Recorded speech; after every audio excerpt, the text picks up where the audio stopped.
Larut malam di tempat karaoke, gadis ini mengucapkan yang salah, jadi seorang pria melemparkan bir ke wajahnya. Tapi tepat setelah itu, dia menundukkan kepalanya dan meminta maaf padanya. Pria ini yang benar-benar kehilangan kendali setelah menjadi kaya. Qin Fan dulunya pengirim barang miskin yang tak bisa membayar sewa. Tapi pada satu pengiriman, dia menjadi kaya dalam semalam.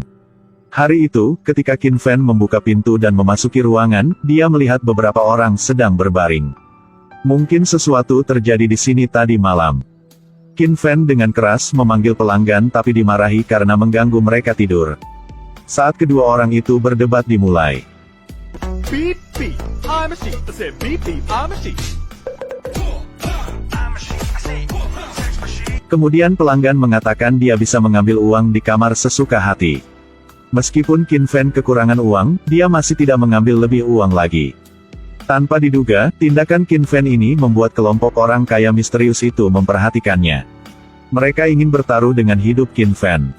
Benar-benar tidak ada cara lain. Anak pengirim ini benar-benar berkualitas. Jika Anda bosan bertaruh dengan cara lama, ayo mainkan sekali lagi dengan lebih menarik. Apa yang menurut Anda menarik? Kita akan menjadikannya dengan kaya. Agar lihat apakah dia berubah menjadi lebih buruk. Bertaruh pada kemanusiaan, menarik sekali. Setelah mengirimkan barang, Qin Fan pergi ke bos untuk mendapatkan gajinya. Karena hari untuk membayar sewa telah tiba. Jika tidak membayar uang kepada nyonya, dia akan diusir dari rumah. Namun, bosnya menggunakan alasan bahwa Qin Fan dilaporkan pelanggan agar memotong semua gajinya. Kebencian, Qin Fan hanya bisa merokok di pinggir jalan. Sangat cepat, seorang bibi yang kasar menatapnya. Ketika Qin Fan melihat bibi itu di depannya, dia ingin melarikan diri. Karena dia tidak punya uang di sekitarnya. Tanpa diduga, bibi itu tepat berbaring di tanah secara tidak sopan. Dengan segan, Qin Fan harus pergi untuk menarik uang serta membayar bibi itu. Jumlah 1 juta di kartu membuat bibinya langsung pingsan. Qin Fan juga tidak mengerti mengapa dia punya begitu banyak uang. Pada saat ini, dia menerima panggilan telepon misterius. Orang di telepon mengatakan kepadanya bahwa dalam 1 bulan ke depan, Qin Fan akan menerima 1 juta setiap hari.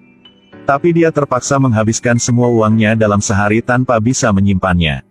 Bahkan Qin Fan tidak bisa memberikannya kepada siapapun. Jika menyelesaikan tantangan, Qin Fan akan menerima 30 juta. Tetapi jika tidak menyelesaikannya, dia harus membayar uang yang telah menghabiskan. Jika kamu seorang pengirim, kamu akan selalu menjadi pengirim. Jangan ikut campur urusan orang lain. Bagaimana dengan pengirim? Bagaimana dengan pengirim? Mobil aku mogok, kamu akan tidak dapat membayarnya. Aku akan membayarmu. Aku pergi untuk menarik uang. Qin Fan adalah orang miskin yang bahkan tidak bisa membayar sewa. Hari itu, Qin Fan telah menggunakan 1 juta untuk membeli 2 mobil. Kemudian dia memanggil sahabatnya untuk mengendarai mobilnya ke pohon. Ternyata beberapa hari yang lalu, Qin Fan diperhatikan orang-orang kaya yang suka bertaruh. Mereka taruhan setelah memiliki uang. Apakah Qin Fan berubah? Misi Qin Fan adalah menghabiskan 1 juta setiap hari. Qin Fan tidak menerima permainan itu. Tetapi karena orang yang diam-diamnya cintai Zhao Sui, Qin Fan menyentuh uang yang seharusnya tidak dia sentuh. Dia menandatangani kontrak dengan seorang kaya. Melihat jumlah uang yang baru saja diterima, Qin Fan segera meledak setelah beberapa hari tertekan. Dia memesan meja yang penuh dengan makanan sarapan. Setelah itu, tepat dia membayar untuk semua orang. Ketika nyonya rumah datang untuk meminta uang, Qin Fan segera membayar sewa untuk 30 tahun. Qin Fan mengatakan Zhao Sui bahwa rumah di pedesaan diberi kompensasi, jadi dia membelikannya banyak tas. Dalam sekejap dia mendapatkan hati gadis cantik itu. Meskipun Zhao Sui meragukan bahwa Qin Fan menjadi kaya dalam semalam. Dia bisa lihat kebaikan hatinya, dia menerima. Meskipun dia menghabiskan banyak uang hari itu, Qin Fan masih tidak menghabiskan 1 juta. Di malam hari, dia datang untuk mencari 2 teman untuk meminta bantuan. Memiliki uang tapi tidak tahu bagaimana menghabiskannya. Jika punya uang, Anda dapat melakukan apapun yang Anda ingin lakukan. Juga ada. Semangat ya! Terima kasih kepada Guru Hai yang merekomendasikan, 3 orang pergi dan menikmati hidup. Mereka menggunakan uang itu untuk membeli semua jenis pakaian dan pergi ke salon rambut kelas atas. Kemudian pergi bermain golf bersama, pergi ke restoran kelas atas dan pesan anggur tahun 80-an. Kehidupan orang-orang dengan uang sangat menyenangkan. Bagi Qin Fan, yang terpenting adalah gadis yang diam-diam dia cintai, Zhou Sui. Mereka menghabiskan waktu yang manis bersama.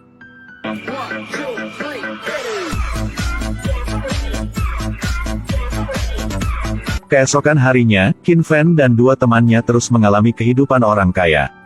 Namun saat memasuki hotel, mereka dihentikan pelayan karena hotel itu hanya menerima tamu dari latar belakang bergengsi. Pria-pria ini memasuki hotel mewah untuk menghabiskan uang tetapi dihentikan pelayan. Karena hotel itu hanya menerima tamu dari latar belakang bergengsi. Jadi kaya sekali itu pun tidak berguna. Qin Fan kemarahan kembali untuk menyelidiki karena dia tak percaya bahwa keluarga Qin tidak ada latar belakang yang bergengsi. Segeranya, Qin Fan mengetahui bahwa nenek moyang dia adalah Qin Choi yang terkenal dalam sejarah. Tapi setelah mendengar itu, Qin Fan tidak mau menerima leluhurnya.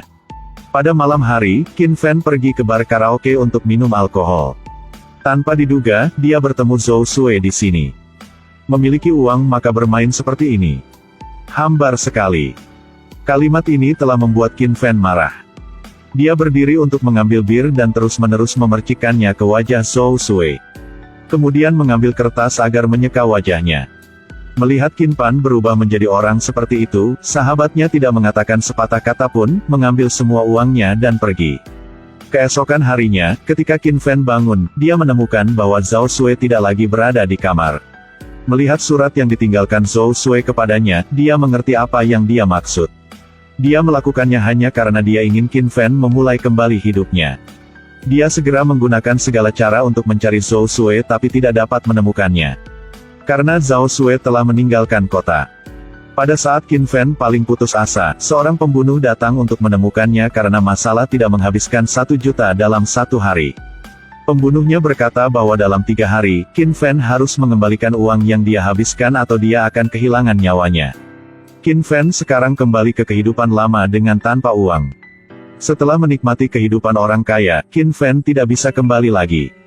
Dia memberitahu sang pembunuh bahwa dia tidak punya uang sehingga dia bisa mati. Tapi bagaimana mereka bisa memaafkan Qin Fan dengan begitu mudah? Mereka memaksa Zhou Sui untuk mengancamnya. Jika tidak membayar, mereka akan membunuh Zhou Sui. Di masa-masa sulit, dua teman tidak meninggalkan Qin Fan. Mereka memutuskan untuk pergi menyelamatkan Zhou Sui. Melalui sinyal ponsel, mereka telah menemukan lokasi Zhou Sui. Pada malam hari, mereka bertiga segera pergi mencarinya. Namun sebenarnya sejak awal semuanya sudah ada dalam rencana orang-orang kaya. Orang-orang kaya dengan sengaja membiarkan Qin Fan dan sahabatnya memasuki rumah karena mereka telah memulai permainan baru. Qin Fan hanya dapat memilih satu, adalah dia mati untuk menyelamatkan dua teman dan Zhou Sui. Dua adalah Qin Fan mendapat kehidupan yang kaya tetapi sahabatnya dan Zhou Sui harus mati. Qin Fan tidak ragu untuk memilih kematian. Tetapi orang-orang kaya masih memilih untuk membunuh sahabatnya dan Zhou Sui. Qin Fan juga dipukul hingga pingsan. Setelah sadar kembali, Qin Fan segera mengingat saat dia bersama sahabatnya. Dia merasa bahwa punya uang atau tidak pun bukan masalah. Kekayaan merupakan kehidupan, makan dengan baik dan pakaian dengan hangat pun merupakan kehidupan. Tapi apapun yang terjadi, bersama orang yang kita cintai adalah kebahagiaan yang hakiki. Saat ini, permainan menantang hati orang belum berakhir. Hey Vishnu, you have a text message. Ternyata Zhou Sui dan sahabatnya tidak mati. Akhirnya, mereka bisa diatur waktu untuk bertemu satu sama lain.